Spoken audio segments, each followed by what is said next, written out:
mentioned raising money, right? Yes. Getting $1 million there. We talked about going to 30 plus banks to get money, then eventually going public. Oftentimes, I feel like as I talk to black entrepreneurs, we have as community this mentality of two things. Right now, you can tell me if I'm wrong. One is I feel like we treat our business money like personal money. And I shouldn't be in debt.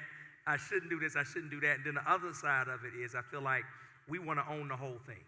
And I'd rather own 100% of a $10,000 company than 1% of $1 billion company. I mean, do you ever see that or? Oh, all the time. So I got my initial money from what back then were called Mesbics. Okay. They're now venture capitalists. I used to tell this corny joke, why won't a snake bite a venture capitalist? Mutual respect. All right. So, yeah, Terry and Herb didn't like that one either. Okay. So I see Bruce Llewellyn. Bruce Llewellyn was business partners with Dr. J in Philadelphia. They owned the PepsiCo distributorship and several other businesses. So I'm driving my little raggedy car down Connecticut Avenue in D.C., and I see Mr. Llewellyn coming out of Independence Federal Savings and Loan. I pull over, hop out the car, leave the engine running, my purse is on the front seat, and I start running down the street after him. He thinks I'm a lunatic. Yeah. So I'm like, Mr. Llewellyn, no, I'm not crazy. I just have one question to ask you. These people who are loaning me this money are taking warrants against my company.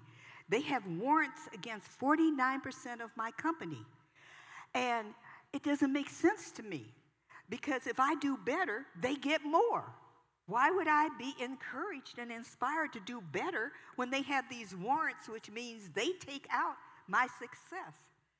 And he said, oh, you really aren't crazy. I've heard about you. You're trying to buy a radio station, right? And I said, yes, sir.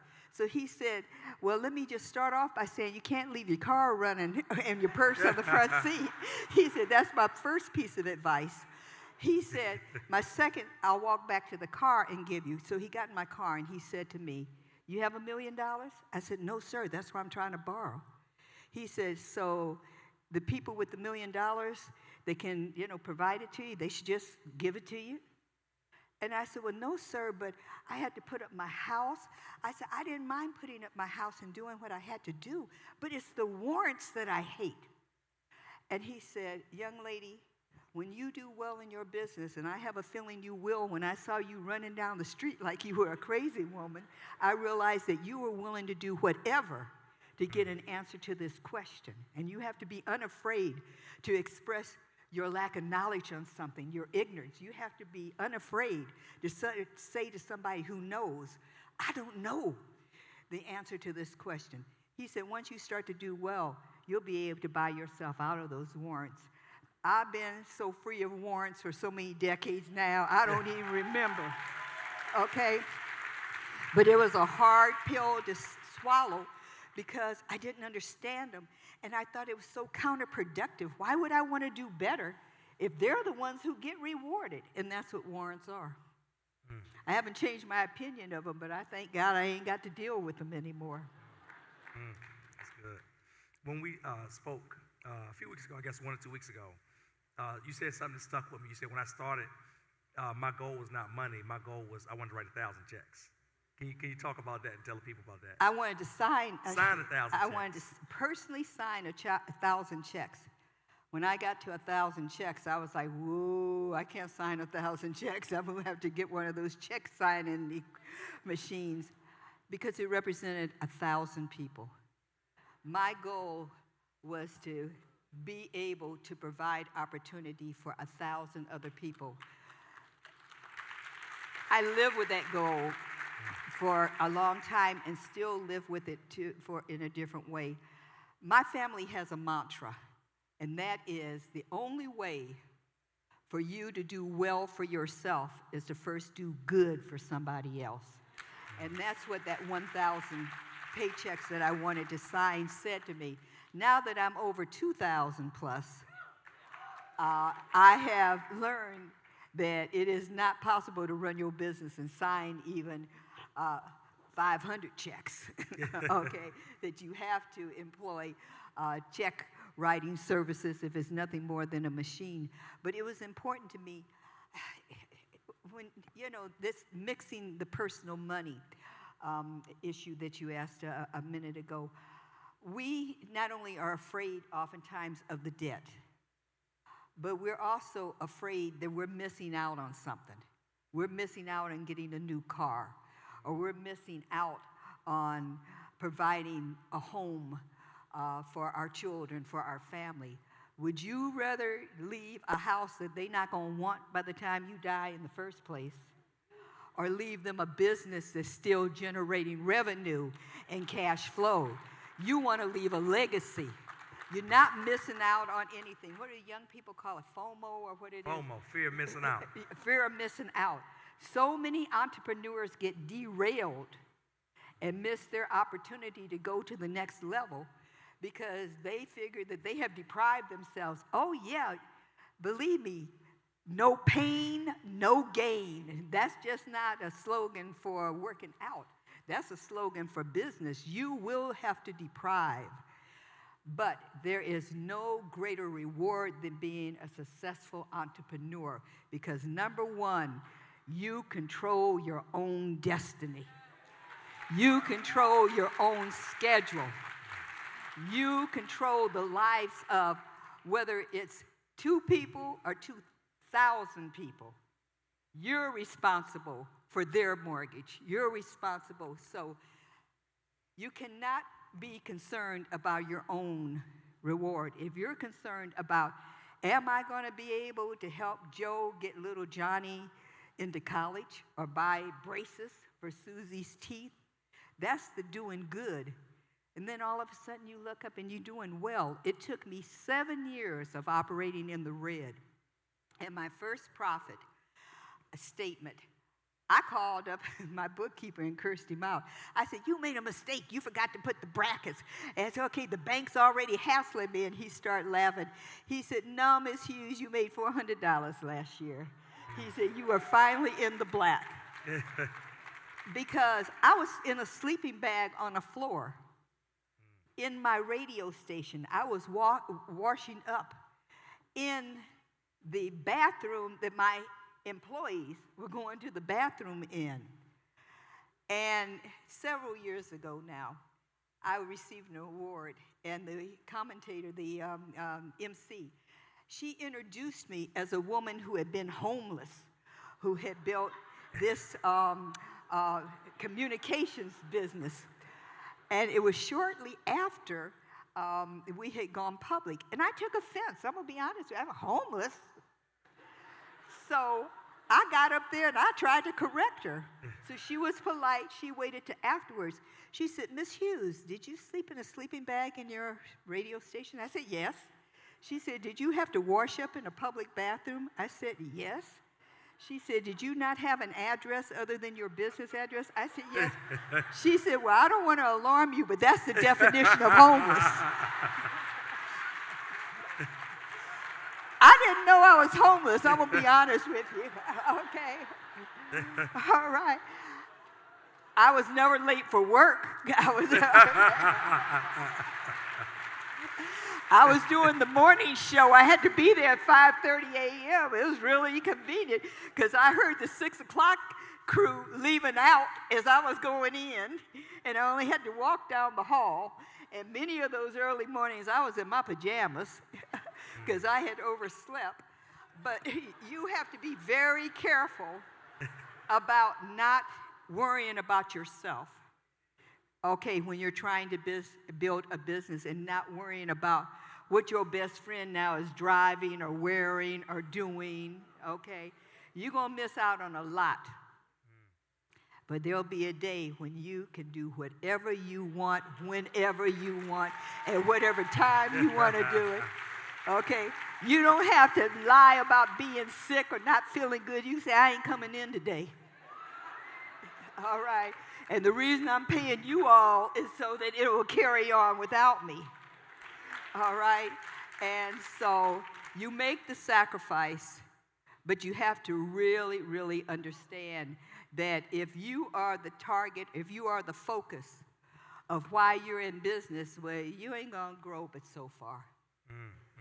The other thing, if I could just add, that has been unique about my career is I never worked hard and built a business to sell it. I wanted to continue until my son got old enough to go to Wharton and get his MBA and trick me into letting him replace me, and it was a trick.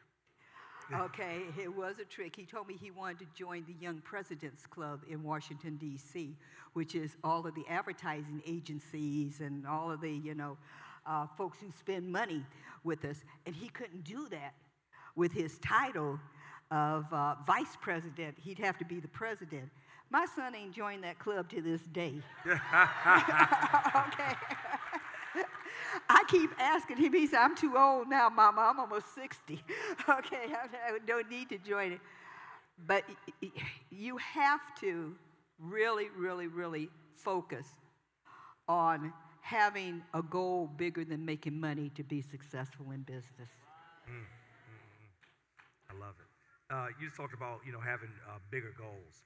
I want to talk about what you mentioned a few minutes ago, going public, right? Because being the first black woman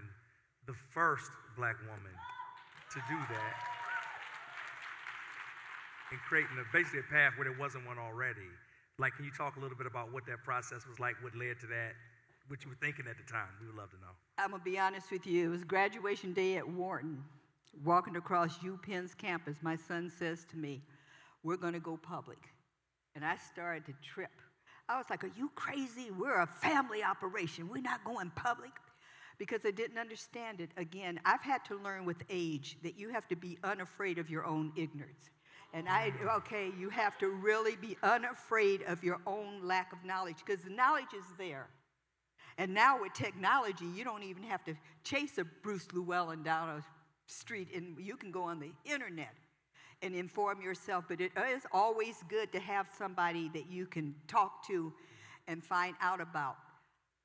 I panicked because my vision was being controlled by Wall Street. My vision of going public was I had watched Bob Johnson and BET do it unsuccessfully. They bought themselves out. We're still public, and the reporting requirements are stringent. But guess what?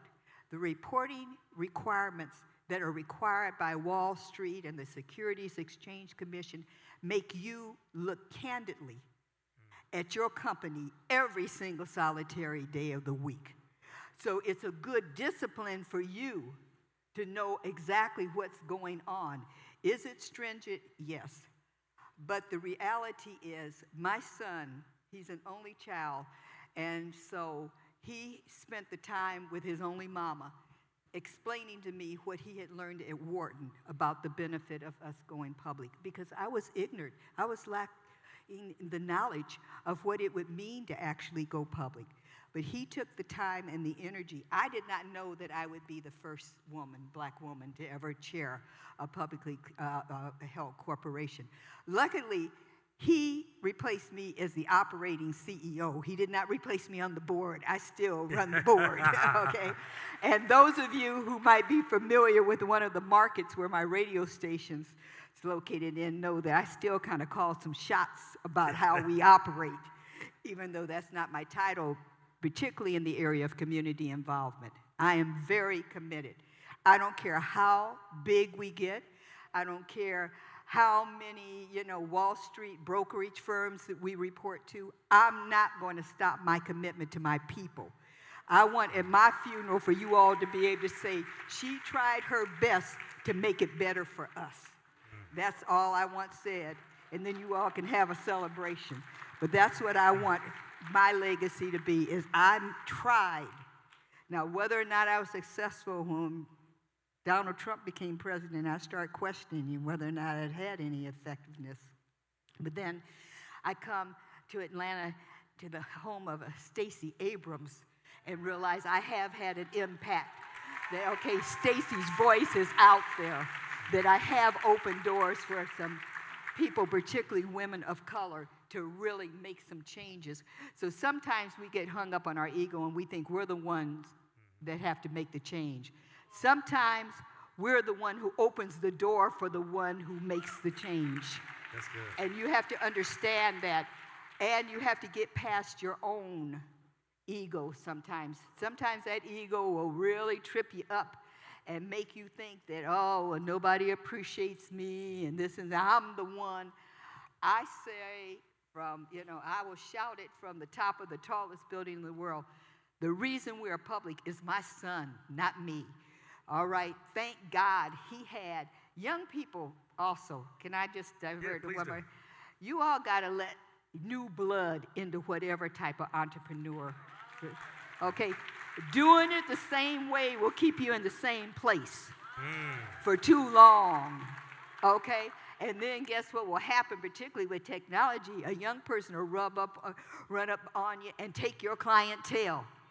Okay, will take your idea, take it to a higher level. Just by the grace of God and the strength of my son's personality, who's very much like me in some ways, he wasn't going to let that happen. We were going to go to the next level. At one point, I was arguing with him about, I just want to pay off all my debt so I can say what I want to say on the radio and not be penalized, not worrying about, our clients, okay, raising hell or the bank pulling my loan. Alfred said, Mama, if you don't grow, you got to go. Okay? And that's the truth with any business. If you do not grow, you got to go. And so thank God I was able to get to the point in my humility that I understood it was not about me. I am the face of my company. And it's not just about him any longer because of the size. We're the largest black-owned media company in the United States. And so,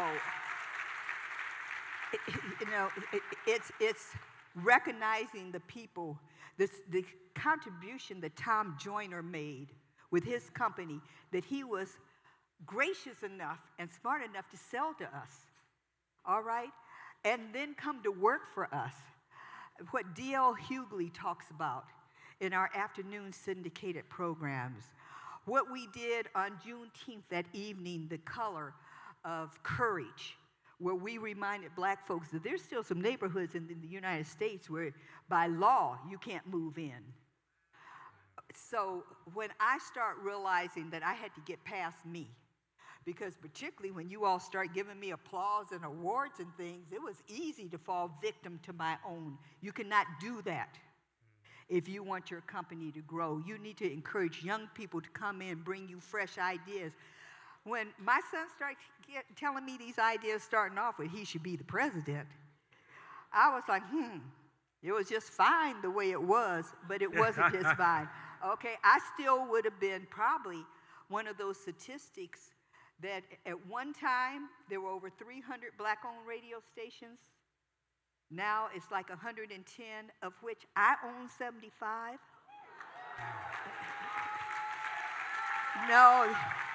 No, that's nothing to applaud about.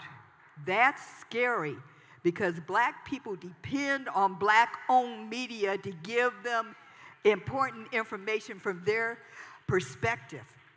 And the fewer there are of us, okay, that cuts down on the information that you all are receiving. Okay, that's nothing to be proud of. I appreciate the applause, but no, I do not want to be the only and the largest.